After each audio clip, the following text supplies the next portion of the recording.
Hello, welcome. This is Sunil.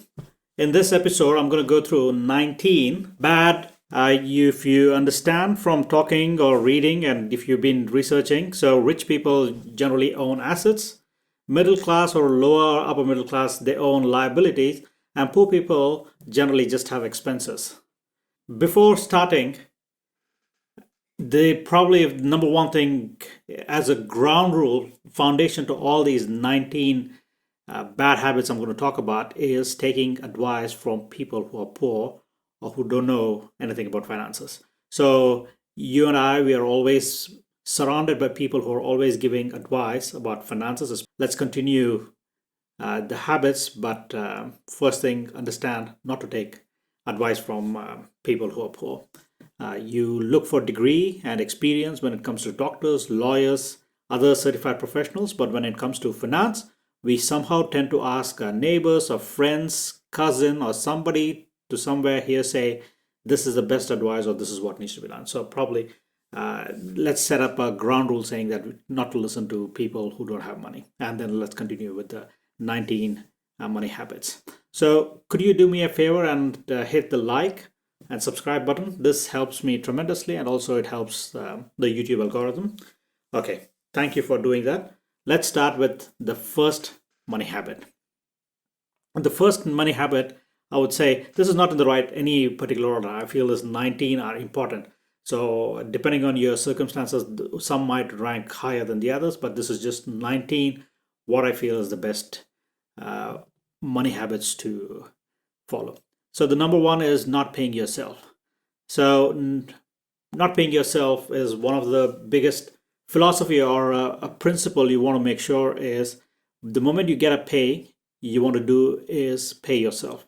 So if you are in a circumstances where you can save only about 1%, 2%, probably that's a better place to do is start with 1 or 2%.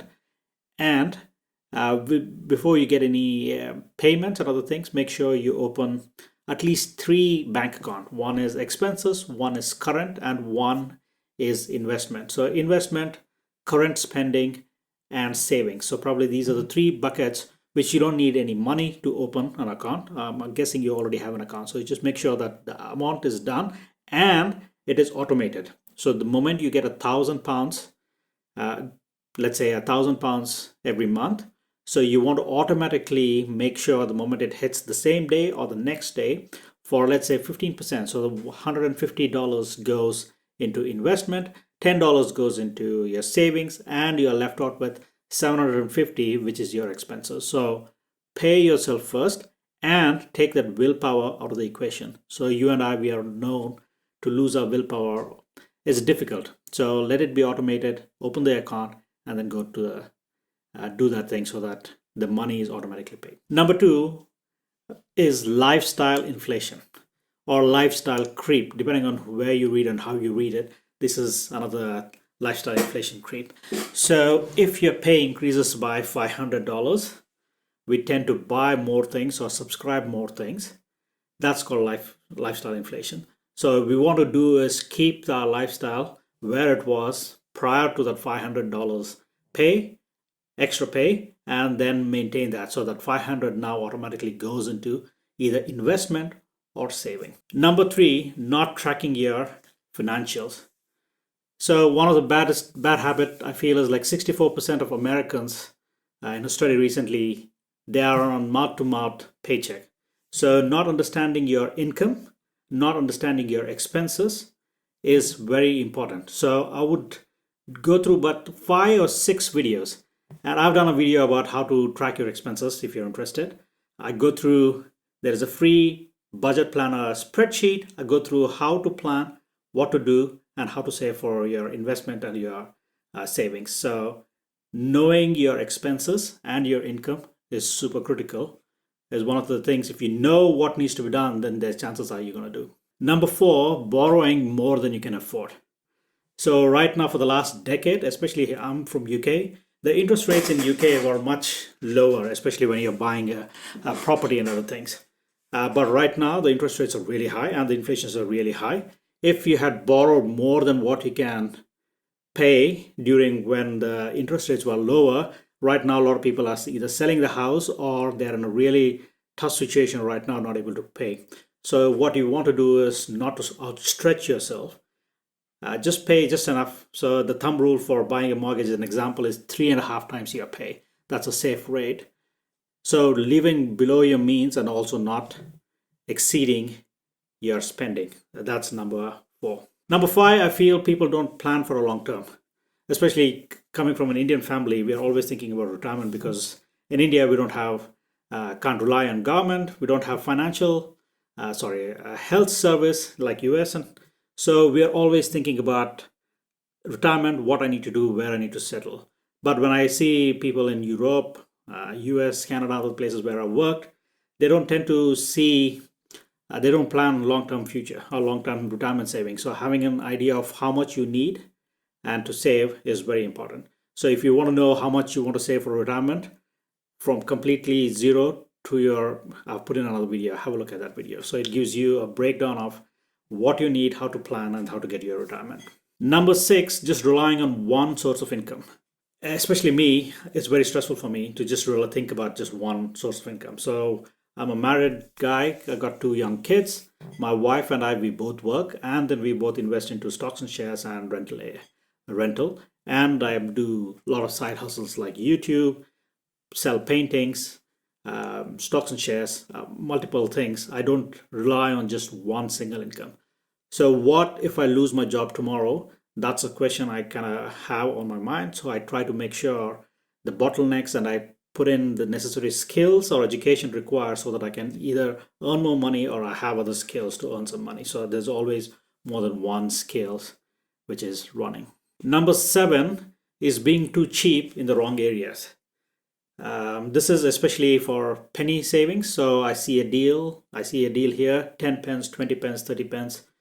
It doesn't account to much. You want to be doing is cutting down subscription. Probably that will save $300 a year, or changing a cheaper subscription or a different plan that will save more money than trying to save pennies and cents, or not investing into a course or a skill or a seminar that will earn more money in a long period of time than trying to save $1 or $2 here and there. So you need to save money, but not in the wrong places. Number 8, not planning for the worst. So an emergency, you want to have at least $1,000 to start with. If you can reach $1,000, then you want to achieve $2,000. And if you can do 2,000, then go look for maybe a month to 3 months. That's a good, at least a baseline for somebody who's single. But for a family, especially for a family like me who has 2 kids, I would like to have at least 6 months of salary. And if you are somebody who's self-employed, you want to have 6 months of business expenses and 6 months family expenses or expenditure. You saw what happened during COVID. A lot of people got wiped out. A lot of small businesses were closed. They couldn't survive is because they didn't plan how to manage when things go bad. Number 9, impulsive buying. So you want to have a control or a discipline on buying something impulsively. Just because you saw a sale doesn't mean that you're saving money. You want to at least have the rule of waiting for 24 hours or at least a week to buy before that. Have I considered, is it a need or is it a want?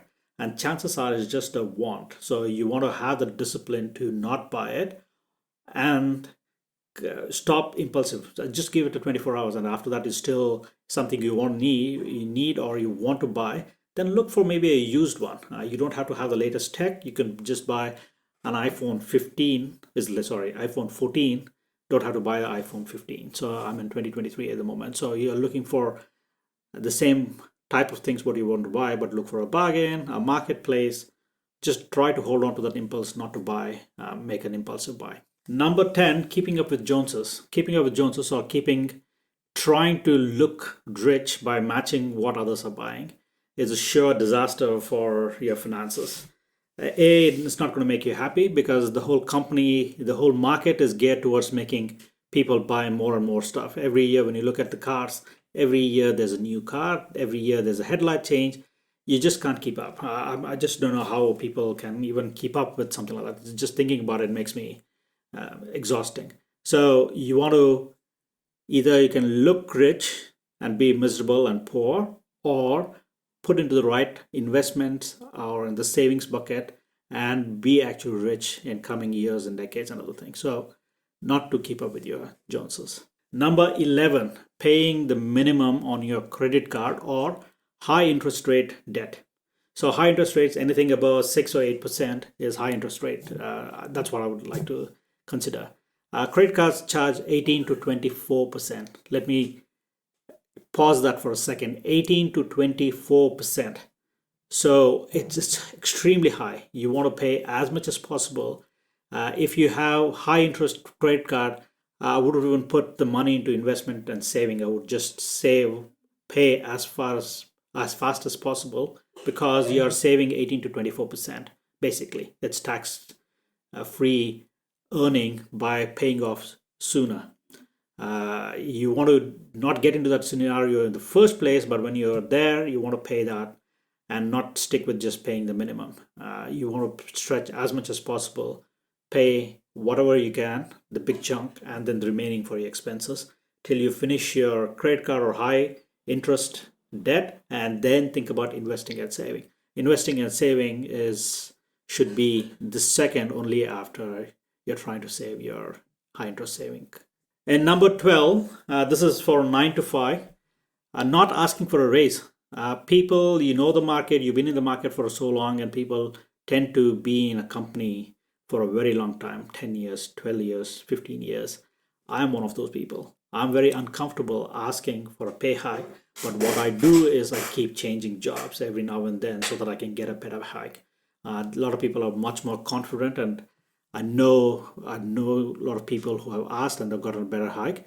I tend to do is change, update my skills, and then see what happens in a few years within the company. If not, I change jobs. So either asking for a raise or changing jobs, updating your skills is a very good thing, which people don't do it. Saying with the same salary, not even beating inflation, you're not going to make money. So inflation is at the moment is 6%, and if you are not even getting 6% pay hike, you're literally losing money. So ask for a raise. If not, change the job, upgrade your skill. So that's another bad financial habits what people do. Number 13 is not matching employee contribution. So a lot of companies, they have a certain contribution. So maybe 6%, 8%, and some startup companies do 12%, depending on which industry you are or sector you are. So if the company is willing to match 6% of your pay towards your pension or your 401k or Roth IRA, so you should be doing 6% as the minimum, because they're going to match. So if you're, as an example, if you're earning 100,000, the company is giving you 6,000, and you could put in 6,000. It gives you 12,000 tax free. It's a no-brainer. So go look at the small print. If you are not matching the company's contribution, you don't have to cross 6%, but at least try to match 6% or 7% or whatever the employee contribution is. You want to make sure you match that thing. It only takes 5 minutes to have more money in your retirement pot. Number 14, not understanding tax, not understanding your pay slips tax, not understanding the tax benefits, how you can do. So in UK, so there's things like ISA. In UK, in US, that is the Roth IRA. Just go through 1 or 2 videos. I'm not going to explain in this video, but just go through 1 or 2 videos just to understand what it is. So like an example, now ISA in UK, you can do up to 20,000 investment without paying tax. The more the money you have to pay tax, but there's tax incentives. So rich people get richer by not paying tax. Look at the recent Donald Trump. For the last 10 years, he's probably paid $750. He pays Warren Buffett, who's a billionaire. His tax is lesser than his secretary. All these people don't pay tax. The rich people keep that 40% or 50% of the tax, while the middle class or the lower class or the poor people pay a lot of tax. Understanding tax, whatever in your capacity to save or maximize the tax, you want to do that thing. Earning money is difficult, but you want to make the money stretch. So understanding the tax. Number 15, get rich schemes. There's thousands in the YouTube or any other area. People are trying to sell you a quick get scheme. The only people who are getting rich is the people who are selling the course, not you. Real business takes time, a lot of understanding, education, and if you're looking at long term like a real estate or S&P 500 or stocks and shares, you're never going to get rich in a few things. Here you hear say stories about some guy made $1 billion, some guy made $1 million.